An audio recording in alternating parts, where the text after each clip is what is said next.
студиото со вас, Славица Арсова. Добар ден, ви благодарам што сте со нас. На почеток настаните на денот. Со 200.000 бомби можев да уценувам милиардери, а не семејството на Вања Ѓурчевска. Палчо во судница негираше вина за убиствата. Потензична седница на Советот избран ВД градоначалник на Куџани. Независниот советник изгласан по оставката на советничка од ВМРО-ДПМН. Последниот период ќе се посветам на сите кои што се уште е во болница од несреќата и на сите оние деца кои што треба да се вратат. Нова интерпелација за Тошковски од Левица, обвинување од опозицијата за селективна истрага за Пулс. Тој реплицира, МВР никогаш не работело подобро. Или се вреди, или сам. Таравари негира можност за соработка со ДУИ. Силна осуда од европските дипломати за рускиот напад врз украинскиот град Суми, поради кој згасна животот на 34 лица, а 119 се повредени. Овие вести во живо од судењето за Љупчо Палевски, а известуваме и за седницата на општина Куџани на која беше избран ВД градоначалник. Почнуваме со вести.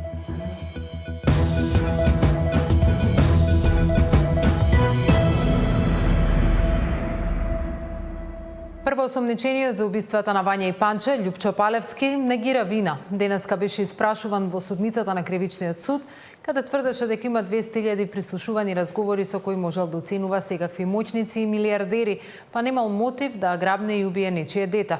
Зоран Јаневски известува од судскиот процес. Зоран, што се кажа Палевски во судницата? Да, денес овде во Скопскиот кривичен суд свој исказ дава обвинетиот Љупчо Палевски, кој според обвинението одговара за убиството на 14 годишната Вања Ѓорчевска и 74 годишниот велешанец Панче Жежовски. На самиот крај од денешната судска расправа тој зборуваше за денот 22 ноември практично, кога е грабната велешанецот Панче Жежовски. Рече дека негова редовна рутина било да спие до 9 часот наутро и нешто после 9-та, така било и на 22 ноември. Објаснуваше дека тој ден имали низа телефонски повици кои биле регистрирани од неговиот телефон, па било невозможно тој да биде на две места, односно да се наоѓа и во Велес и во Скопје. Запрашан од неговиот адвокат дали е сторител на двете убиства, рече дека тој ниту е убиец, ниту е монструм. На прашање од неговиот адвокат рече не сум ги извршил ни убиствата, ни грабнувањата, едноставно немам мотив за тоа. Во депото на основното јавно обвинителство се наоѓа хард диск кој го зедоа со записник во кој има над 200.000 разговори на оваа политичка елита, но и на новинарската професија. Доколку сум сакал да реализирам какво било користолюбие, сум можел да уценувам милиардери со Ферари и останати, но тоа не сум го направил, гласеше одговорот на Љупчо Палевски на прашање од неговиот адвокат дали тој е убиец и монструм. Одговарајќи на прашања од неговиот бранител, Палевски ги нападна и тогашниот министер за внатрешни Оливер Спасовски, како и шефот на основното јавно обвинителство Скопје Гаврил Губевски, обвинувајќи ги дека тие се вмешани во скандала со перење пари, па целиот случај е и заради тоа монтиран. Ги нападна и новинарските екипи за медиумите, рече дека тие се финансирани и корумпирани од банкарскиот сектор, а за тие што известуваат од судскиот процес во кој тој е обвинет за убиство, се багра од зад стаклото. Беа зборовите на Љупчо Палевски на денешното судско рочиште. Тој пак се правдаше и дека всушност не бегала во Турција, бил заменат да прави магнетна резонанца, иако не прецизираше во која болница планирала да го прави таквиот здравствен преглед, ниту пак дали претходно имала закажан термин. Меѓу освен за здравствениот аспект, односно здравствениот преглед кој што тој бил, на кој што планирала да оди, рече дека неговото заминување во Турција се однесувало и да го испита убиството на Гоце Делчев. Инаку во овој случај Љупчо Палевски е обвинет дека со пиштол ги застрелал првин велешанецот 74 годишниот Панче Жежовски, а неколку дена подоцна и 14 годишната Вања Ѓорчевска. За ваквите тврдења потврда пристигна и од двајца обвинети во овој случај, односно Велибор Манев и Владко Кешишев, додека пак Боре Видевски негираше вмешаност во целиот случај. Цаци? Зоран, кога и со што ќе продолжи судењето?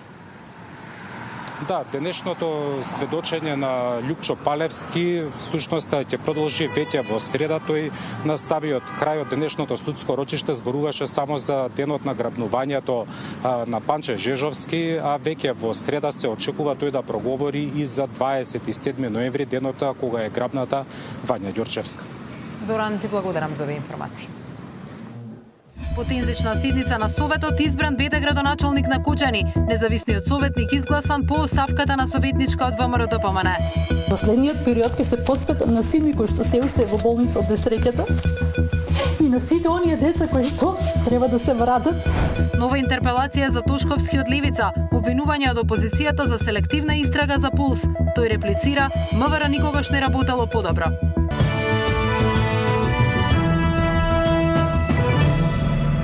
Попладнево избран е ВД градоначалник на Кочани, кој ќе го наследи Љупчо Папазов, кој заврши во притвор за трагедијата во Пулс.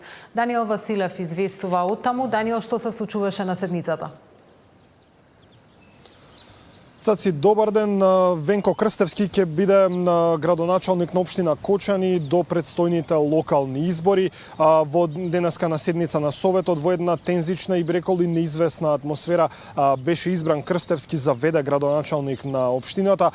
Зошто тензична, бидејќи слушнавме еден куп обвинувања помеѓу советниците кои што, иако рекоа дека денеска не е време за политика, сепак имаше обвинувања од нивна страна. Падна и една оставка, а неизвестно беше за тоа што ниту СДСМ не сакаше да открие пред гласањето за кого советничката група ќе даде поддршка, иако одржа пресконференција пред самото гласање во Советот на општината. Уште на самиот почеток ВМРО ДПМН излезе со свој кандидат. Советникот Гоце Марков беше предлог за вршител на должност на функцијата градоначалник на општина Кочани. Но да одиме со ред и прво да погледнеме како беше изгласан Крстевски и неговата кратка порака откако ја доби оваа функција. Констатирам дека Венко Крстевски е избран за ВД градоначалник на општина Кочани до следните локални избори и му честитаме дека води општината со лесно. За мене ова е голема одговорност. Во оваа прилика ќе ги повикам сите советници и сите граѓани да доставуваат конструктивни предлози и идеи, се со цел да успееме да направиме со една квалитетна работа да го издигнеме градот Кочани. Време е за обединување, време е за работа. Јас ќе бидам мост помеѓу народот и помеѓу институциите. Фокусот ќе ми биде во младите, бидејќи младите се движечка сила која што треба да го издигнат нашиот град. Која беше позицијата на неговиот против кандидат Даниел? Цаци, тој во неговиот говор кажа дека има 4 столба во програмата. Практично првиот столб е за жртвите, односно за семејствата на жртвите во големиот пожар. Меѓутоа, секако спомената беше и депонијата во Кочани, која што во изминатиот период е рак рана за жителите на овој град. Морам да кажам дека еден глас беше клучен за изборот на Крстевски за ВД градоначалник на општина Кочани, со оглед на тоа што тој доби поддршка од 9 советници, додека неговиот против кандидат Гоце Марков доби поддршка од 8. Практично на вагата клучниот збор го кажа советничката, односно координаторката на советничката група на ВМРО ДПМН е Кристина Атанасова Арсова, која што денеска си поднесе оставка од функцијата. Таа рече дека ниту еден идеал не е поважен од плачот на едно дете. Практично упати критика и кон двајцата кандидати за ВД градоначалник на општина Кочани и рече дека тие се водат само од сопствената амбиција за да дојдат во функција. Ја критикуваше и сопствената советничка група и практично им се извини на сите жители на Кочани за тоа што не успеала да ги исполни сите оние ветувања кои што ги има дадено на претходните локални избори. Во продолжение предлагам да слушнеме дел од незиниот говор. Мојот здрав разум и мојата заклетва не ми дозволува да поддржам ниту еден кандидат. Во оваа прилика јас сакам да ја доставам мојата оставка за советник до председателот. Повелете, председател. Јас ги благодарам на сите и од овој момент и во следниот период ќе се посветам на син ми кој што се уште е во болница од несреќата и на сите оние деца кои што треба да се вратат за нивната рехабилитација, затоа што навистина тоа им е потребно. Затоа што периодот ќе биде многу долг и многу напорен.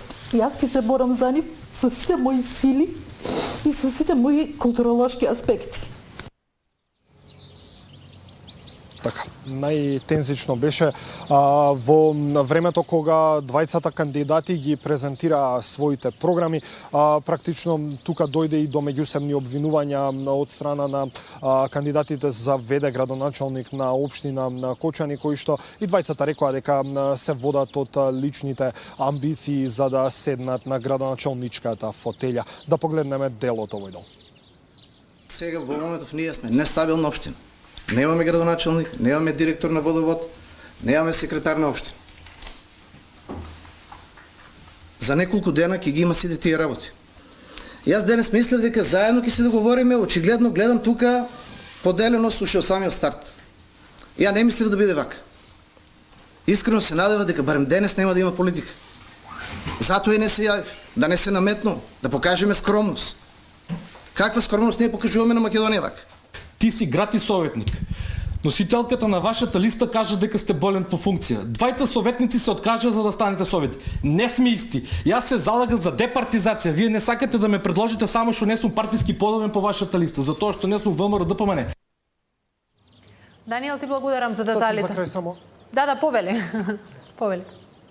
За крај само сакав да кажам дека изборот на вршител на должност на градоначалник на општина Кочани е важно поради тоа што во овој момент општината е нефункционална со оглед на тоа што потписот на заменик градоначалникот не е валиден и практично сите оние вработени кои што работат во институциите кои што се под капа на општина Кочани ќе има проблем да ги добијат своите плати. Практично сето ова сега е надминато и до одржување на предстојните локални избори со потпис на ВД градоначалникот сите вработени во предпријатијата ќе можат навремено да добиваат плати. Благодарам, Даниел, за деталите од седницата. Амбасадорот во Норвешка, кој е осомничен во истрагата за Пулс, се врати во земјава, а обвинителството и за него побара мерки за предпазливост. Кочанскиот суд ги прифати сите барања на обвинителството за новата група од 18 осомничени. Актуелниот амбасадор во Норвешка Дритон Куки се врати во Македонија.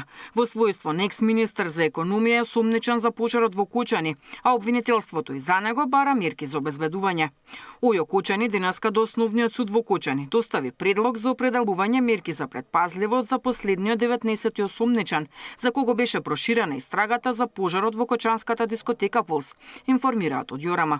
Од вчера во притвор е екс-директорот на дирекцијата за заштита и спасување и актуелен министер без ресор Шабан Салиу, додека поранишните министри за економија Валјон Сарачини и Беким Незири завршија во домашен притвор. Кочанскиот суд ги прифати сите мерки за новата група од 18 осомничени со кој викендов се прошири истрагата. Како што појасни обвинителот Коцевски, осомничени се сите министри за економија од 2014 до денес, освен актуелниот Бесар Дурмиши, бидејќи во текот на неговиот мандат, собственикот на дискотеката не побарал нова лиценца за работа. Министерот Тошковски вели дека истрагата е отворена и за нови осомничени, за кои ќе се обезбедат докази дека на било каков начин имаат вина за пожарот. Истрагата не е завршена. Тоа значи дека може да бидат опфатени. Не е завршена за секој еден, за кој што ќе се најде доказ дека е причинско-последично поврзан со предметниот кривично правен настан од аспект на исполнување на елементи на конкретно кривично дело, ќе биде соодветно процесиран за секој еден. Со истрагата на Ојо Кочани досега се опфатени 47 лица и 3 фирми во посебна истрага на обвинителството за гонење на организиран криминал и корупција. Осомничени се и 7 полициски службеници.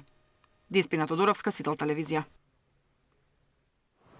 На 91-иот ден по претходната интерпелација поднесена од ДУИ, Левица поднесе ново барање за разрешување на министерот за внатрешни работи. Го обвинуваат за низа пропусти поврзани со трагедијата во Пулс. СДСМ и ДУИ денеска обвинуваат за селективност на истрагата. Министерот за внатрешни вели дека МВР работи како никогаш досега. 90 дена по Дуи во првиот можен рок Левица поднесе нова интерпелација за министерот Тошковски. Според нив тој треба политички да одговара бидејќи во дискотеката во Кочани имало малолетници, се користеле пиротехнички средства, полицијата не укажувала помош на повредените, не ги гонела тие што се заканувале на социјалните мрежи и забранила употреба на дронови за време на протестите.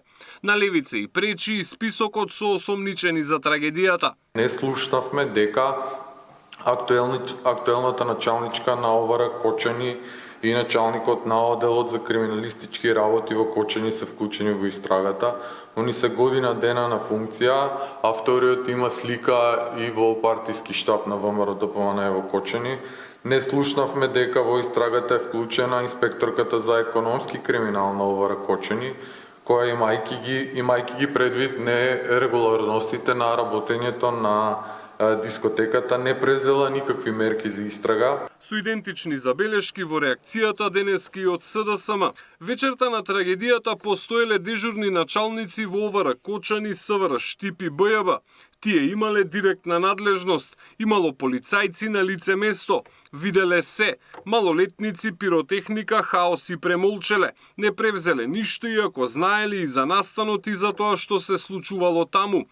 Трагедија е што денес никој од нив не е ни осомничен за настанот. Ова е селективна правда на ВМРО-ДПМН во која Тошковски ги штити своите и оние кои тој ги поставил на функциите, велат од СДСМ. Иста порака испраќа и Дуи со тоа што дава и етнички белег. Вистинската правда не смее да се крие зад селективни истраги и медиумски перформанси. Јавноста со право бара одговорноста за ужасната трагедија во Кочани да се утврди точно и правично. Она што ни се прикажува не е правда, туку институционален агресивен напад, еднострано насочен кон албанскиот народ во оваа држава, се вели во соопштението на Дуи.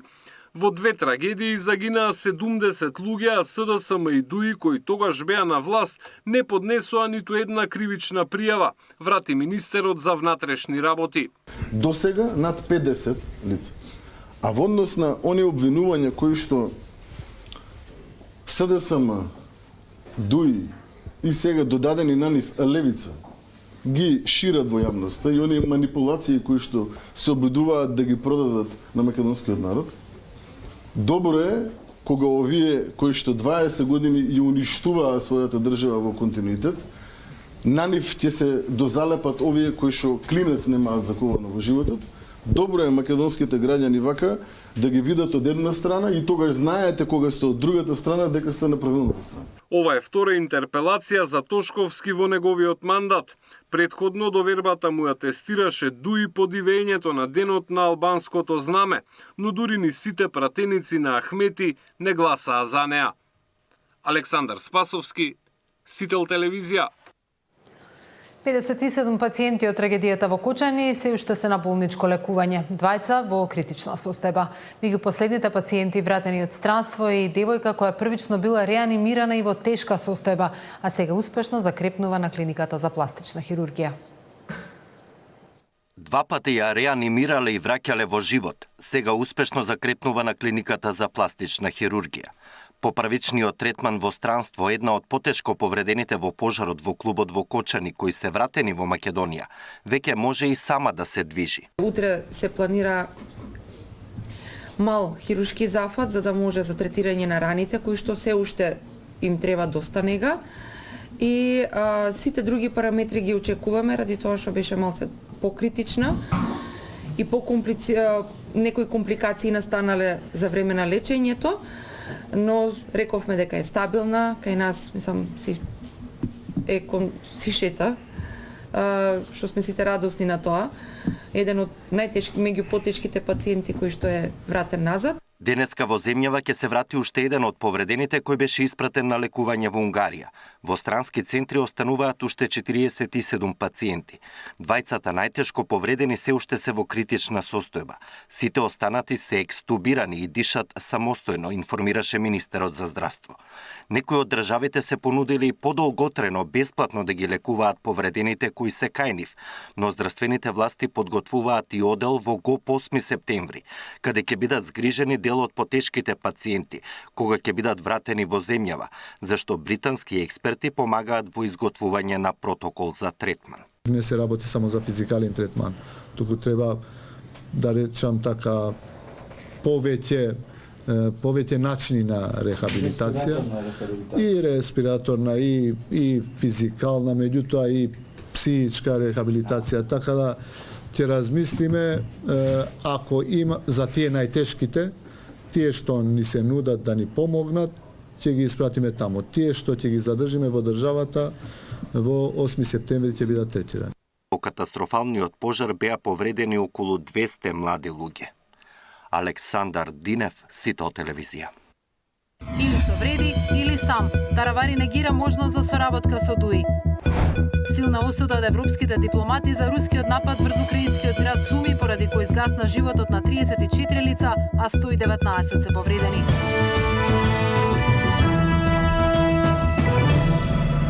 Утре вечер ќе се носи финална одлука дали коалицијата Вреди ќе остане во полн состав за локалните избори или Таравари ќе оди на самостоен настап. Министерот и еден од лидерите, Таравари, вели дека не е во игра соработка со ДУИ. Катерина Нишкова. Таравари утре вечер на партиски состанок ќе одлучува дали ќе остане во коалицијата заедно со Меджити, Касами и Бреими или пак ќе има самостоен настап на локалните избори. Во секој случај, за Таравари, барем јавно, опција не е никаква соработка со опозиционерот Ахмети. Имаме две опции како Алијанса за албанците. Едно да продолжиме со Влен и второ да излеземе сами. Имаме одредени општини кај што мислиме дека и сами би направиле добар резултат. Така да, тука е изборот е меѓу овие две опции, нема трета опција. А кои се тие општини за кои што мислите дека имате добри? Ете, Гостивар, Врапчиште, Дебар, Боговине, Теарце. Мислиме, не мислиме дека ќе победиме, меѓутоа мислиме дека може да направиме добар резултат. Сарај, Ликово. Меѓутоа, ајде да видиме, на крај граѓаните одлучуваат. Да, две опции се, значи нема трета опција, овие две опции се. Нема ДУИ. Ова ги враќа на почеток пребирањата во Вреди, откако во петокот по лидерскиот состанок на коалицијата беа испратени смирувачки тонови, дека работни групи на Демократско движење, Алијанса, БЕС и Алтернатива ќе ги пеглаат разликите и ќе одредат кому што припаѓа од колачот за локалните избори. Меджити и Касами веќе отворено застанаа за опцијата за заеднички настап на Вреди на локалните избори, бидејќи тоа ќе значи обединување на гласовите и поголем број на градоначалници и советници во однос на ДУИ. И двајцата испратија порака до Таравари побрзо да одлучи на чија страна е, особено по информациите дека разговара со ДУИ за поддршка во некои општини. Дополнително Касами и Викендов со порака дека секој што ќе излезе од групата ризикува да го изјаде волкот. За Билал Касами не би сакал да коментирам, тоа е негов став. Ја мислам дека избрзува кога дава изјави, меѓутоа тоа е негова работа. Ако Таравари се одлучи за самостоен настап, тоа ја отвара дилемата дали Вреди ќе прифати тој да биде втор албански партнер во владата на Мицкоски. Имено Меджити веќе коментираше дека во тој случај контрадикторно ќе биде Таравари да остане во владата, бидејќи таму ќе треба да ги испорачува барањата на Ахмети. Катерина Нешкова, Сител телевизија. Владина делегација која предводи премиерот Мицкоски од денеска е во работна посета на Обединетите арапски емирати. Мицкоски и министрите ќе остварат средба со председателот на владата и владател на Емиратот на Абу Даби, шеикот Мухамед бин Заед Ал Нахјан, на чија што покани се остварува оваа посета. Планирана е и средба со шеикот Мохамед бин Рашид Ал Мактум, владател со Дубај, подпредседател и премиер на Обединетите арапски емирати. За време на посетата планирани се повеќе средби на највисоко ниво, како и средби со развојниот холдинг на Абу Даби, со државната Мубала, инвестициска компанија, како и Маздар, државната енергетска компанија, како и средби со неколку стопански комори, со цел разгледување на можности за соработка во инфраструктурни проекти, инвестиции во агробизнисот, обновливи извори на енергија, туризам, иновации и современа технологија.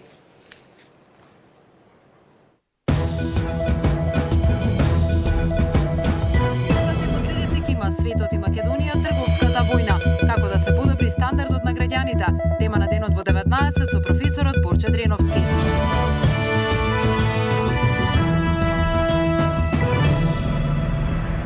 Наполнењето на државната каса се одвива подобро од планираното. Извршувањето на буџетот оди според очекувањата. Биле собрани повеќе приходи во март и април споредено со првите 2 месеци од оваа година, соопшти денеска министерката за финансии. Таа е задоволна од приходите кои се остваруваат од царините. Енормен скок на наплатата на вкупните приходи за само 38 дена. Министерството за финансии објави дека заклучно со 8 април вкупно во буџетот собрани се 88 милиарди денари, или скоро 25% повеќе во споредба со истиот период лани, но и 25% од вкупните приходи планирани за цела година. Во првите 2 месеци приходите во државната каса изнесуваат 47,5 милиарди денари, што значи само за 1 месец и 8 дена наплатени се 41 милиарда денари, или скоро 666 милиони евра. Бројките според Министерката за финансии најмногу се должат на неданочните приходи, односно дивиденди на државните акционерски друштва. Тоа значи дека наплаќаме дивиденди од оние институции кои што имале добри резултати во 2023 година. Почнувајќи некаде од средината на месец март, ние еднаш неделно имаме состаноци заедно со Царинската управа и Управата за јавни приходи, каде што ги разгледуваме поделните случаи, анализираме поврзаност на одредени компании така натаму, било да е во злоупотреби, било да е подценување во дел на наплата на приходи, поголема посветеност во делот на присилната наплата. И како резултат на сето тоа, особено во месец март имаме зголемување на наплата на приходите. Добро оди наплатата на приходи од царини, задоволен и директорот на управата. Во првото 3-месечие собрани се скоро 480 милиони евра, или за 15% повеќе во однос на лани. Од акциза за 5,7%, а од данок на моторни возила за 16,2%. По основ на извршени проверки и контроли од секторот за контрола и истраги наплатени се 20 милиони денари, а донесени се и решенија за дополнителна наплата на износ од 5,7 милиони денари. Дел од собраните приходи треба да завршат за капитални расходи, односно со овие пари да се градат патишта, школи, градинки, водоводи и канализации. Сепак реализацијата на планираните пари за оваа намена оди слабо. Потрошени се само 9%, но Кочовско верува дека бројките се такви поради сменетата методологија. По тонаа табела каде што се финансирањето и приливи и одливи, ќе видите дека стојат податоци за исплатените гаранции во име на некои од јавните претпријатија, акционерски друштва и така натаму, кои во минатото беа евидентирани како капитални расходи и како резултат на тоа ви имавте една вештачка слика во однос на тоа што се случува. Денес ние не ги евидентираме како капитални расходи, туку одат под линија долу. Значи не зборуваме за нешто што значи аванси, не зборуваме за нешто што значи плаќање на гаранции за акционерски друштва и така натаму, сето тоа ви е под линија. Повеќе пари за инфраструктурни објекти ќе се трошат во следниот период, пред се поради подобрите временски услови и можноста да се работи на терен. Наташа Мерсовска, Сител телевизија. Економски теми се во нашиот фокус и во Централниот дневник со професорот Борче Треновски, а ке ги имаме на новите вести информации од земјата и светот. Останете со Сител, се гледаме во 19 часот.